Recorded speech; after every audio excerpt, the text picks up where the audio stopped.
Estamos ahora con Silvia Sarabia, ella es dirigente de Libres del Sur. ¿Qué tal? ¿Cómo estás? ¿Qué tal? Bien. Bueno, ¿cómo ves la situación económica tras esta devaluación, incremento de precios que acelera? Bueno, hay una situación muy grave. Nosotros hace muchos años medimos cómo impactan los precios en los negocios de cercanía. Ujú. Y para el mes de agosto, la canasta básica de alimentos nos dio un aumento del 27%. Vos recién estabas planteando cuál era la previsión que es del INDEC, que van a ser 2 dígitos. Sí. Bueno, el INDEC hace una medición en general que no tiene que ver con esos pequeños comercios, que es donde consumen los alimentos la mayor cantidad de la gente. Sí. Y, y que además vienen sufriendo, ¿no? Porque lo que está sucediendo es que son los que le compran al mayorista, en el mayorista no están los precios justos, no hay controles, Ujú. se están desabasteciendo esos pequeños comercios. O sea, yo estuve haciendo varias recorridas y cada vez tienen menos cosas. Así que bueno, son los más golpeados y al mismo tiempo, bueno, los que están todo el tiempo tratando de sobrevivir. Bueno, en Sí. esos comercios, en el conurbano, eh, hubo un 27% de incremento durante el mes de agosto. Wow.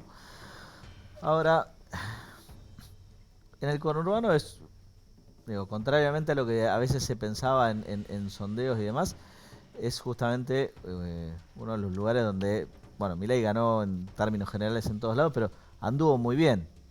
Sí. ¿Por qué pensás que la gente se identifica o por lo menos el resultado de la PASO dice que se identificó con esa propuesta? Hay un ¿Qué hicieron mal el conjunto, resto? hay un conjunto de cosas. Bueno, lo primero que hace mal el gobierno es precisamente la situación económica.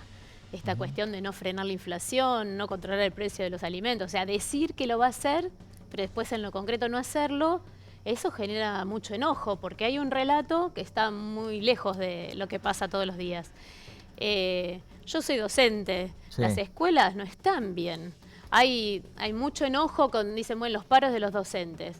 En general, la mayor cantidad de días que se suspenden las clases no son por los paros, son porque se hace calor, no hay ventilación, se hace frío, no hay calefacción, porque hay problemas con el gas, porque se rebalsó el pozo, porque no hay Sí. cloacas. Bueno, hay toda una situación de infraestructura gravísima y que es el resultado de haber arrastrado muchos años donde se pusieron muchos pibes en las escuelas.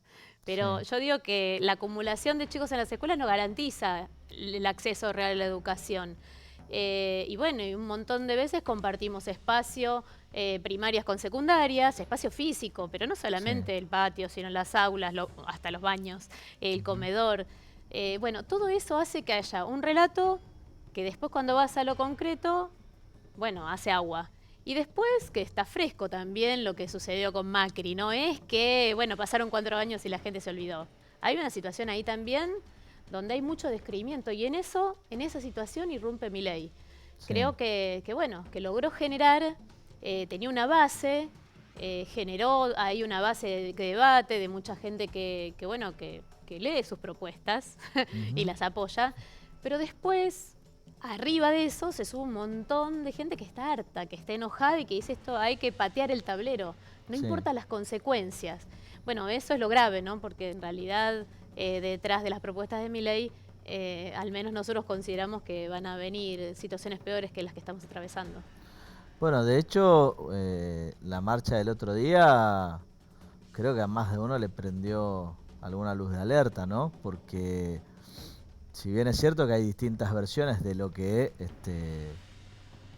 fue, digamos, la época de la dictadura o en definitiva que han habido atentados de grupos guerrilleros, ahora equiparar a la utilización del monopolio del poder del Estado con, en definitiva, grupos armados, me parece que es una discusión que no se había escuchado en Argentina, por lo menos desde finales del gobierno de Alfonsín para acá.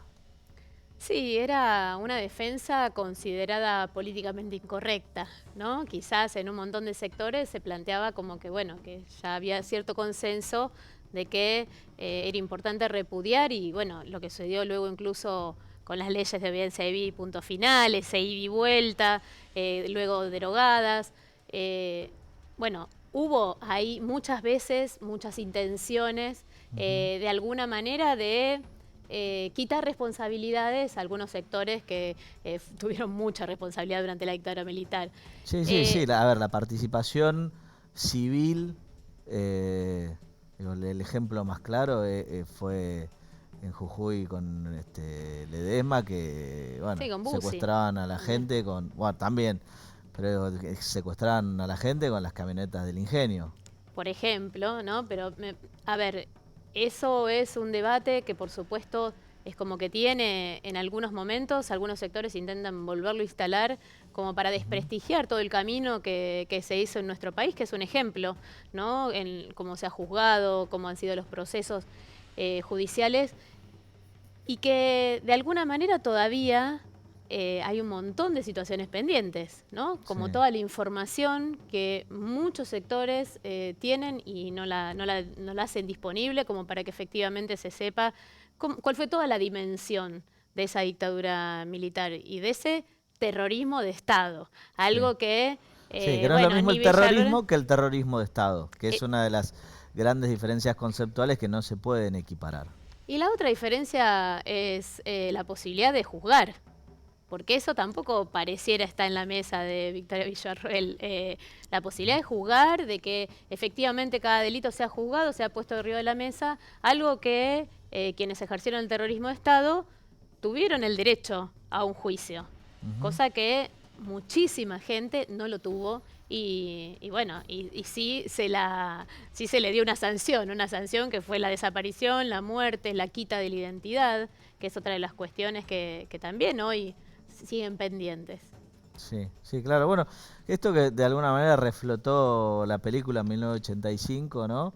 Eh, y que a veces pasa como de largo. Argentina fue el primer caso, por lo menos, no sé si el único, en el cual todos estos delitos de lesa humanidad fueron juzgados por tribunales ordinarios. Porque recordemos que lo que fue, por ejemplo, el juicio de Nuremberg fue un tribunal ad hoc. Y en el caso de nuestro país fue la única, o la primera vez que los genocidas fueron juzgados en la justicia ordinaria, que digamos los tribunales ya establecidos de nuestro país. Bueno, por eso, realmente es un hecho significativo lo que sucedió con la justicia en nuestro país y por eso hay que reivindicarlo desde nuestro punto de vista. Pero no nos sorprende que Javier Milei esté yendo por estos ¿Por caminos, qué? digamos. Y porque en realidad muchas de sus propuestas tienen un hilo conductor con lo que hizo la dictadura militar en nuestro país. Cuando se abrió la libre competencia, yo muchas veces, yo era chica todavía, pero después uno lo puede encontrar en YouTube, algunas propagandas que hacía la dictadura militar sobre la deficiente industria nacional frente a la fuerte industria italiana, por ejemplo, en el caso de una silla de madera.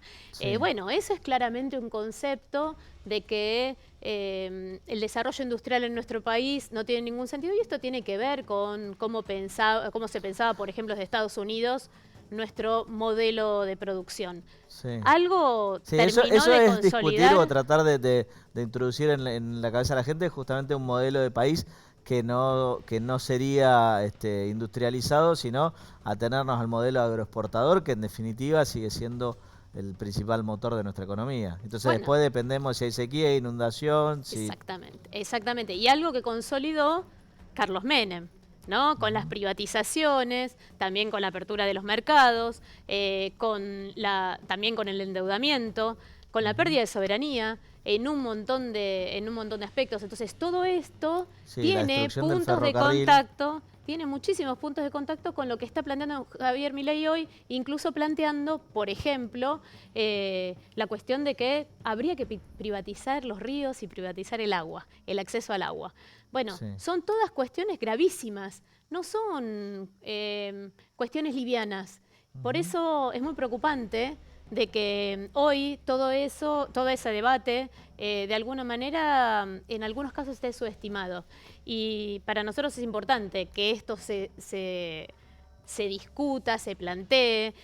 Bueno, en un programa yo les planteaba, bueno, ¿y qué va a pasar con la educación? ¿Y qué va a pasar con la salud? Esto es algo incluso que ahora están como tratando de esconder nuevamente, ¿no? Sí. Que esto no es algo que va a pasar ahora, que defienden la salud Sí, bueno, pública, que como veíamos en el informe, que los vouchers en realidad sería a 30 años a dijeron 30 ahora. años. Sí, Entonces, el único detalle es que los gobiernos duran 4, 4, con lo eso, cual, para que exactamente. lleguemos a 30 años, estaríamos hablando como de un octavo mandato, más o menos. Creo que, bueno, esta gente piensa más en que está siendo parte de un show, de un espectáculo, Ujú. que de tomar plena conciencia de que sus decisiones de gobierno tienen determinado impacto, tienen Sí. mucho impacto en la vida cotidiana.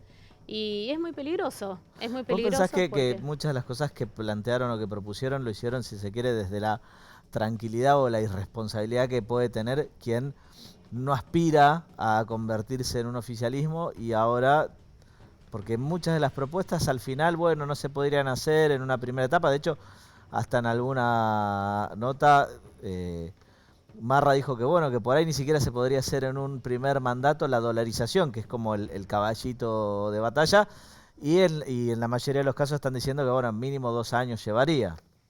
bueno, nos parece de todas maneras que hay un montón de sectores económicos que este tipo de planteos y de propuestas sean muy votados, Ujú. los entusiasma. Por algo hay sectores del Fondo Monetario Internacional que verían bastante con buenos ojos, ¿no? De que, o ven con buenos ojos que Sí, este tipo de posicionamientos políticos, más allá de que Milei llegue o no llegue a gobernar, que sí. tengan consenso social, lo ven con buenos ojos. Que se Bueno, hable de la dolarización, que se hable de las privatizaciones, que se hable del desguace del Estado, que se hable precisamente de la educación privada y la salud privada. ujú, Todo eso hay sectores económicos a los que están muy contentos, creo yo, porque tiene que ver con que son sus propios intereses, de que tengan consenso social. Y eso es hoy lo más grave. sí. Sí, a ver, de hecho, hoy pareciera como que Patricia Bullrich está en el centro en términos ideológicos entre lo que sería Massa y Milei, cuando hasta hace 2 años claramente era quien estaba posicionada más a la derecha de todos los candidatos, por lo menos los posibles para presidente, ¿no? Bueno, algunos se reacomodan, ¿no? Creo que algunos se van a ir reacomodando, algunos sindicalistas se van reacomodando. Y hay Sí, distintos sectores que cuando alguien tiene muchos votos se reacomodan y ven cómo se ubican en ese nuevo escenario. sí, Eh, bueno, evidentemente yo creo que no hay tanta distancia entre lo que propone Patricia Bullrich y Javier Milei como modelo de país, como proyecto de país, no los veo tan distantes. Creo, como dice el propio Javier Milei, que Patricia Bullrich es su segunda marca, en algún punto es un problema gravísimo que lleven cualquiera de los dos adelante ese modelo que están planteando y sí. tratan de parecerse lo más posible. Así que en ese sentido, seguramente Javier Milei hoy, con este nivel de haber ganado, salido primero, digamos, en la votación, por más que sean poquitos puntos, pero bueno, era lo que no se esperaba, Sí, está en ganador. Está sí, en sin ganador embargo, y el propio, a ver, los gestos de Mauricio Macri no son bueno, gestos es rarísima gratuitos. la actitud de Macri, casi como si Milei fuera también un Su candidato candidato. propio. La verdad que eso es rarísimo y creo que además atenta gravemente contra los intereses de su propio partido. Eh, Ahora, está bien que en las encuestas casi nunca le pegan, de hecho la mayoría muestran cosas, pero vos ves también, digo, cuando vos recorres también ves que hay gente que se está como sumando a esta ola de Milei cuando andás por los barrios. Creo que sí.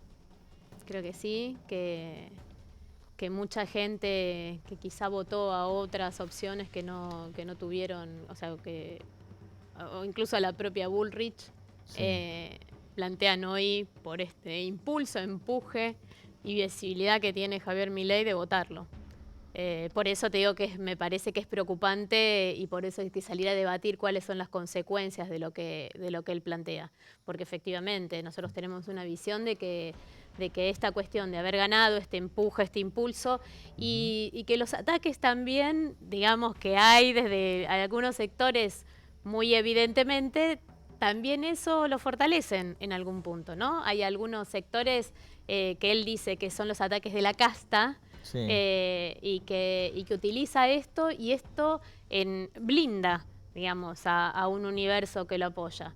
Así que, bueno, creemos que hay que salir a discutir también desde la cuestión cotidiana de todos los días, de la cuestión histórica también, de qué fue lo que pasó durante tanto el proceso militar como durante el menemismo, qué implica para nosotros que haya una libre competencia. Ni siquiera Estados Unidos tiene una libre competencia porque protege su industria. Todo se protege de los monopolios, para empezar. Por eso, pero nosotros el planteo es que si efectivamente queremos un país con trabajo, hay que desarrollar un modelo productivo que piense en generar trabajo. Y para eso hay que proteger a nuestra industria nacional, hay que proteger a las pequeñas y medianas empresas, que son las que más trabajo generan en nuestro país. O sea, es muy distinto a decir, bueno, acá es un todos contra todos. No hay igualdad de posiciones dominantes, no hay igualdad de posición económica, hay una disparidad muy fuerte.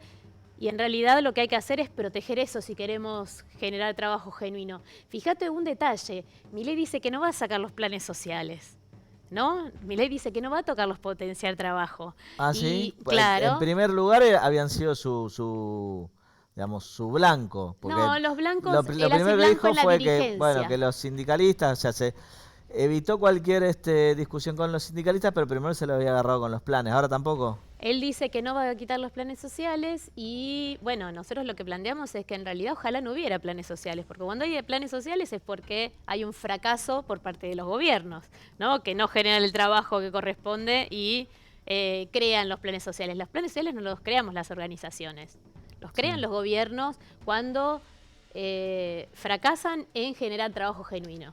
El periodo más virtuoso en que cayeron los planes sociales fue entre el 2003 y el 2006. Se generaron un montón de puestos de trabajo. Había 2 millones de planes sociales, más que ahora incluso, y pasaron a ser 300.000. Entonces, ¿eso por qué fue? Y bueno, porque se reactivó toda la capacidad ociosa de las pequeñas y medianas empresas. Lo que no se hizo a posteriori fue seguir fortaleciendo a esas pequeñas y medianas empresas, que era lo que hubiera logrado que efectivamente volviéramos a un pleno empleo. Y no, como vos decías antes, terminar dependiendo siempre de si llueve demasiado o si hay sequía y terminar acogotados en ese sentido, porque, bueno, tenemos un montón de oportunidades. Somos un país lleno de oportunidades en energía, en minerales, ahora aparece el tema del litio.